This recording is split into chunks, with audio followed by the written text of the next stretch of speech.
नमस्ते सबैजनालाई ह्यापी एक्सेलिङमा यहाँहरूलाई स्वागत छ। आज म हजुरहरूलाई एक्सेलमा डेटालाई कसरी ट्रान्सपोज गर्न सकिन्छ भनेर देखाउन गइरहेकी छु। ट्रान्सपोज भनेको के हो त?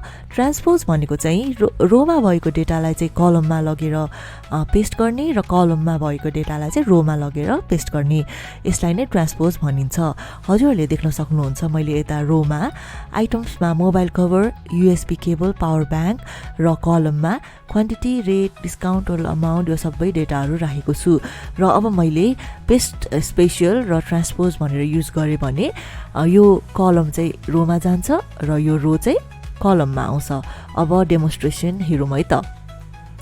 यसको लागि सुरुमा हामीले आफ्नो यो सेललाई सेलेक्ट गरौँ र कन्ट्रोल C गरेर कपी गरौँ।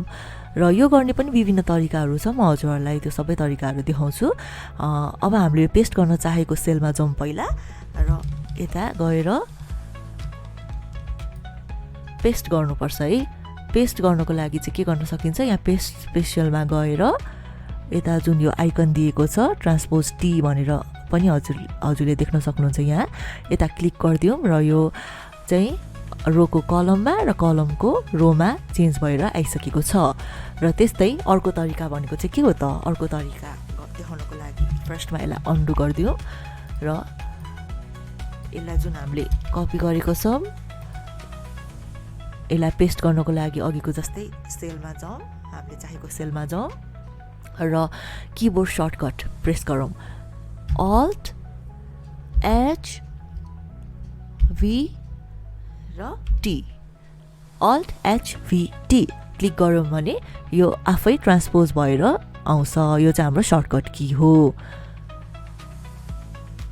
र त्यस्तै गरेर हामीले अर्को तरिका के युज गर्न सक्छौँ?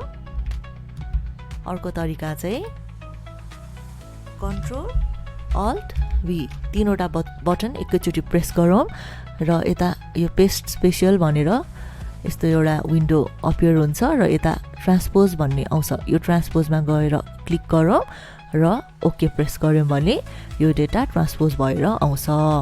हजुरहरूलाई यो भिडियो कस्तो लाग्यो? मन परेमा लाइक गर्नुहोला र कमेन्ट पनि अवश्य गर्नुहोला र हाम्रो च्यानललाई सब्सक्राइब गर्न त पक्कै पनि नबिर्सिनुहोला। यति भन्दै अहिलेको लागि बिदा माग्छु। फेरि अर्को भिडियो लिएर उपस्थित हुने नै छु। तबसम्मको लागि धन्यवाद र बाई बाई।